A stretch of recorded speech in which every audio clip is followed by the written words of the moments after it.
कि रामानंद जो संप्रदाय है उसका अगर ये मंदिर है तो चंपत राय वहाँ पर क्यों है, वहाँ पर और दूसरे लोग क्यों हैं? फिर ये लोग हटें और हट करके रामानंद संप्रदाय को सौंपें, प्रतिष्ठा के पहले सौंप दें। रामानंद संप्रदाय के लोग ही वहाँ प्रतिष्ठा करेंगे, हमें मंजूर है। हम एंटी मोदी नहीं है, लेकिन हम एंटी धर्मशास्त्र भी नहीं होना चाहते। राम जन्मभूमि क्षेत्र ट्रस्ट के महासचिव चंपत राय जी ने अमर उजाला को साक्षात्कार देते हुए ये कहा है कि राम मंदिर रामानंद संप्रदाय का है, शैव शाक्त और सन्यासियों का नहीं है। इसके बारे में आपको क्या है? अब देखिए, बात यह है, ये कब कहा उन्होंने? कल वक्तव्य आ गया। एक्चुअली क्या है, चारों शंकराचार्य के बहिष्कार की बात चली ना, हाँ, उसके संदर्भ में उन्होंने अपना नया संदर्भ। चारों शंकराचार्य वहाँ पर नहीं जा रहे हैं। कारण क्या है, क्यों नहीं जा रहे हैं? किसी राग द्वेष के कारण नहीं, बल्कि शंकराचार्यों का ये दायित्व है कि वो शास्त्र विधि का पालन करें और करवाएं।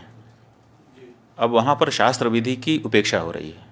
सबसे पहली उपेक्षा क्या है कि मंदिर अभी पूरा बना नहीं और प्रतिष्ठा की जा रही है। कोई ऐसी परिस्थिति नहीं है कि अपने को अचानक कर देना पड़े। देखो, किसी समय 22 दिसंबर की रात को वहाँ पर मूर्तियाँ रख दी गई थी। वो एक परिस्थिति थी कि रात को 12 बजे जा करके घुस करके रख दिया रामचंद्र दास परमहंस आदि लोगों ने, उस समय के जो वहाँ के कलेक्टर थे नैयर साहब के सहयोग से। और उसके बाद 1992 में ढांचा ढाया गया। उस समय कोई मुहूर्त थोड़े देखा जा रहा था। उस समय जैसी परिस्थिति थी उसी में आनन फानन में तंबू तान करके भगवान की मूर्ति गायब हो गई थी। उसको फिर उनके राजा साहब के घर से उनके दादी जी की मूर्ति मांग करके उसको ला करके रख दिया गया। उसकी पूजा होती रही। किसी ने प्रश्न उठाया? किसी शंकराचार्य ने नहीं प्रश्न उठाया कि भाई ये क्यों किया जा रहा है, मुहूर्त नहीं है। क्योंकि उस समय परिस्थिति थी। लेकिन आज ऐसी कोई परिस्थिति नहीं है कि हमको ज़रूरी हो गया कि आज 22 तारीख को ही कर दें। आज तो हमारे पास पूरा मौका है, हम अच्छे से बना करके प्रतिष्ठा कर सकते हैं। लेकिन फिर भी अधूरे मंदिर में प्रतिष्ठा कर दी जा रही है, तो ये हम कैसे स्वीकार कर लें? ये हमको कहना ही पड़ेगा पूछे जाने पर कि ये ठीक नहीं है। अब यही हम कह रहे हैं तो हमको कहा जा रहा है कि ये लोग तो विरोधी हैं, एंटी मोदी हैं। इसमें एंटी मोदी की क्या बात है? हम एंटी मोदी नहीं है, लेकिन हम एंटी धर्मशास्त्र भी नहीं होना चाहते। धर्मशास्त्र के अकॉर्डिंग ही हम स्वयं चलना चाहेंगे और अपनी जनता को भी चलाना चाहेंगे, क्योंकि हमको धर्मशास्त्र से पुण्य पाप का बोध होता है। राम हैं ये किसने हमको बताया? हमारे धर्मशास्त्र ने हमको बताया। राम की पूजा करने से तुम कृतकृत्य होोगे, ये किसने हमको बताया? ये राम ने हमको बताया। इसलिए उसी शास्त्र से, जिस शास्त्र से हमने राम को जाना, उसी शास्त्र से उनकी प्रतिष्ठा की विधि भी हम जानते हैं और उसी अनुसार हम करना हमारी बाध्यता है। तो इसीलिए कोई भी शंकराचार्य, 4 शंकराचार्यों में से वहाँ नहीं जा रहा है।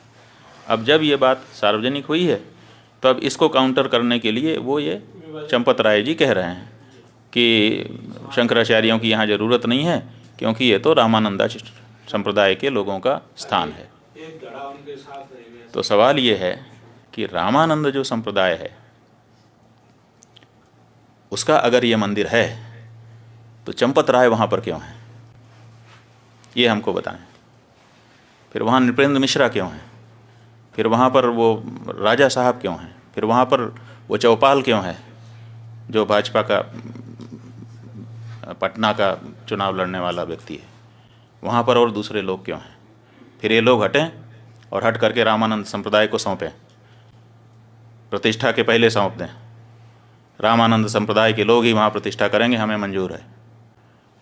ट्रस्ट में सारे लोग त्यागपत्र दें। रामानंद संप्रदाय के जो साधु महात्मा हैं, रामानंद संप्रदाय के जो आचार्य हैं, उनको ट्रस्ट को जिम्मेदारी सौंपी जाए और वो लोग प्रतिष्ठा करें। हम स्वागत करेंगे चंपत राय जी की इस बात का, हमें कोई दिक्कत नहीं होगी। हमें दिक्कत इस बात की है कि साधु संतों को हटा करके ये कार्यकर्ता लोग वहाँ पर बैठे हैं और साधु संतों में भेद डालने की बात कर रहे हैं। जब चंदा ले रहे थे उस समय क्यों नहीं ये घोषित किया कि रामानंद संप्रदाय का मंदिर है, रामानंद संप्रदाय के लोग देते? उस समय तो आपने पूरे देश के सनातन धर्मियों से लिया, उस समय हम लोगों से भी चंदा लिया। जब शंकराचार्य जी का मंदिर नहीं है तो शंकराचार्य से चंदा क्यों स्वीकार किया आपने? उस समय ये स्पष्टता क्यों नहीं की? आपने पूरे देश से, हर हिंदुस्तानी से, हर राम भक्त से, वो किसी भी संप्रदाय का हो, उससे चंदा लिया और उस चंदे के ऊपर आप ट्रस्टी बन करके बैठे और बैठने के बाद अब कह रहे हैं कि ये रामानंद संप्रदाय का मंदिर है, ये अनैतिक है। और अगर आप ये कह रहे हैं, हमको बड़ी प्रसन्नता है। बिल्कुल सही, रामानंद संप्रदाय हमारा है। इसलिए चंपत राय जी, अगर आप में थोड़ी भी नैतिकता बची हुई है तो त्यागपत्र दीजिए और रामानंद संप्रदाय के साधुओं को ट्रस्ट सौंपिए। हम बहुत खुश होंगे, आपका भी धन्यवाद करेंगे, और रामानंद संप्रदाय के लोग तो उनका तो है ही है, कोई बात ही नहीं है। ये जो मंदिर है, एक तरफ आप कहते हो कि राष्ट्र मंदिर बन रहा है, आप ही के शब्द हैं, वक्तव्य वीडियो कहीं चैनल पर खोजना पड़ेगा कि ये राष्ट्र का मंदिर बन रहा है, और एक तरफ आप कहते हो कि केवल रामानंद संप्रदाय का मंदिर है। कहाँ गई हृदय की विशालता? क्या राम जी के इस मंदिर में, जिसके लिए 500 सालों तक सबने संघर्ष किया है, जिसके लिए शंकराचार्य जी ने पैरोकारी की है, आप तो आए नहीं कोर्ट में लड़ने के लिए, और अब आप वहाँ पर बैठ करके इस तरह से भेदभाव, सनातन धर्म के अंदर, हिंदू धर्म के अंदर भेदभाव डालने की कोशिश कर रहे हैं। नहीं, ये गलत है। ये मंदिर समस्त सनातन धर्मियों का है, ये मंदिर समस्त हिंदुओं का है, और अगर नहीं है, आपकी बात हम मानने के लिए तैयार हैं कि चलो रामानंद संप्रदाय का है, तो तुरंत ये ट्रस्ट के जितने लोग हैं त्यागपत्र दें आपके सहित, और रामानंद संप्रदाय के जो आचार्य हों और उनके जो साधु संत हों, विशेष करके निर्मोही अखाड़ा ही वहाँ पर पहले पूजा करता रहा है, तो उसको पूजा का अधिकार दीजिए। आप अलग से पुजारी क्यों भर्ती कर रहे हैं? फिर निर्मोही अखाड़ा सैकड़ों